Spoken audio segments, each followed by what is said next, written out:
Hi, everyone. Welcome back to English Fab, where learning English is practical, useful, and fab. Today, we're talking about earthquakes, a natural disaster that can happen anywhere in the world. Whether you live in an earthquake-prone area or just want to expand your vocabulary, it's important to understand the key terms related to this topic. But talking about earthquakes in English can be tricky.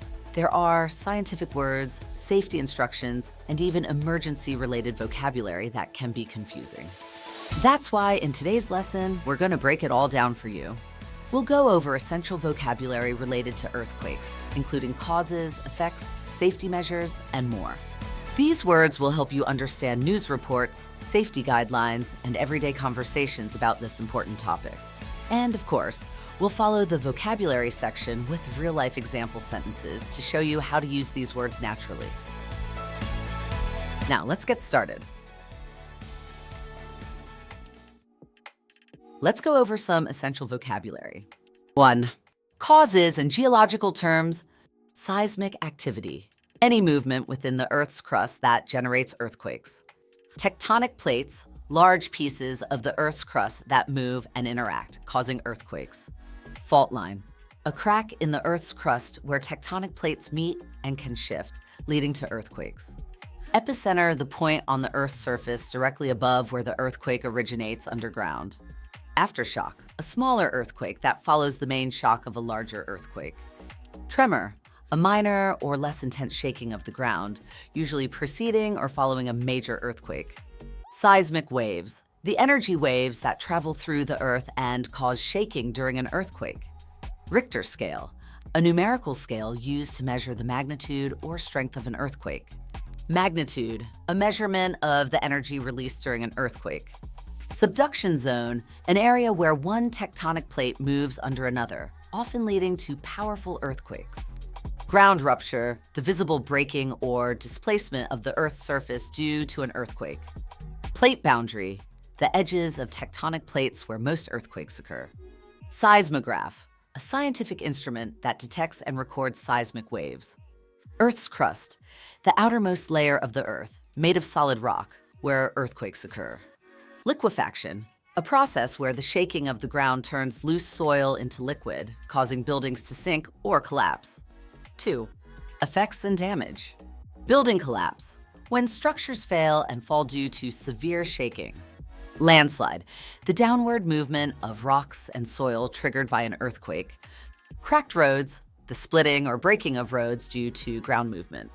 Infrastructure damage, the destruction of essential structures like bridges, power lines, and buildings.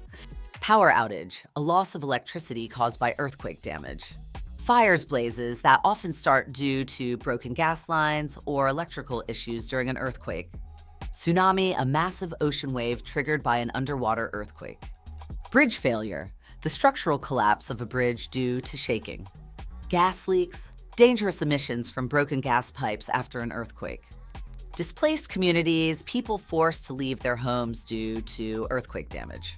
Structural failure, when a building or bridge can no longer support its weight due to earthquake damage.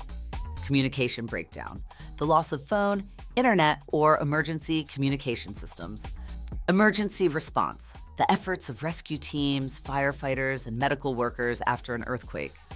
Death toll, the number of people who die as a result of an earthquake. Economic impact, the financial damage caused by earthquakes, including rebuilding costs and business losses. 3. Earthquake safety and preparedness. Evacuation plan, a strategy for safely exiting buildings or areas during an earthquake. Drop, cover, and hold, the recommended safety action during an earthquake to protect yourself from falling objects. Emergency kit, a collection of supplies such as food, water, and medical items to survive after an earthquake. First aid supplies, medical materials like bandages and disinfectants for treating injuries. Disaster drill, a practice exercise to prepare people for how to respond during an earthquake. Safe zone, a designated area considered safe during and after an earthquake. Emergency shelter, a temporary housing facility for people displaced by an earthquake. Sturdy furniture, heavy tables or desks that provide protection when taking cover. Earthquake-resistant buildings, structures designed to withstand seismic activity and minimize damage. Battery-powered radio, a device used to receive emergency broadcasts when power is out. Non-perishable food, food items that don't spoil easily and can be stored for emergencies. Water supply, a reserve of clean water for drinking and hygiene after an earthquake. Fire extinguisher, a tool used to put out small fires caused by earthquakes. Flashlight, a portable light source used during power outages. Secure heavy objects, the act of fastening furniture and appliances to prevent them from falling during an earthquake. 4. Measuring and studying earthquakes. Seismologist, a scientist who studies earthquakes. Seismic hazard map, a chart that shows areas at risk of earthquakes. Shake intensity, a measurement of how strong an earthquake feels in different locations. Earthquake prediction, the study of trying to forecast when and where an earthquake might occur. Foreshock, a smaller earthquake that occurs before a larger one. Tsunami warning system, a system that detects undersea earthquakes and issues tsunami alerts. GPS monitoring, the use of satellites to track tectonic plate movements. Ground motion simulation, a computer-generated model of how the ground moves during an earthquake. Fault slip measurement, the study of how much movement occurs along a fault line. Geological survey, a scientific study of the Earth's structure and earthquake risks. Building codes, safety regulations that guide the construction of earthquake-resistant buildings. Earthquake drills, training exercises that teach people what to do during an earthquake. Tsunamimeter, a device that detects tsunami activity in the ocean. Structural engineering, the science of designing buildings to withstand earthquakes. Earthquake insurance, a financial policy that helps cover the cost of earthquake damage. Now that we've gone over essential vocabulary, let's see how these words are used in real-life sentences. These examples will help you understand how to use them naturally in conversation. 1. Causes and geological terms. The tectonic plates shifted, causing a major earthquake. Tectonic plates are large pieces of the Earth's crust that move and interact, and their sudden movement can trigger powerful earthquakes. Scientists measure seismic waves to determine an earthquake's intensity. Seismic waves are energy waves that travel through the Earth when an earthquake occurs, helping scientists analyze its strength. 2. Effects and damage. The earthquake caused a building collapse, trapping people inside. Strong earthquakes can weaken structures, leading to collapses that put lives at risk. A tsunami followed the earthquake, flooding coastal areas. Some earthquakes, especially those under the ocean, can trigger massive waves called tsunamis that cause severe flooding. 3. Earthquake safety and preparedness. During an earthquake, remember to drop, cover, and hold under sturdy furniture. This safety method helps protect people from falling objects and structural damage during an earthquake. We packed an emergency kit with food, water, and a flashlight. Having an emergency kit ensures you have basic necessities if an earthquake disrupts essential services. 4. Measuring and studying earthquakes. Seismologists use a seismograph to record earthquake activity.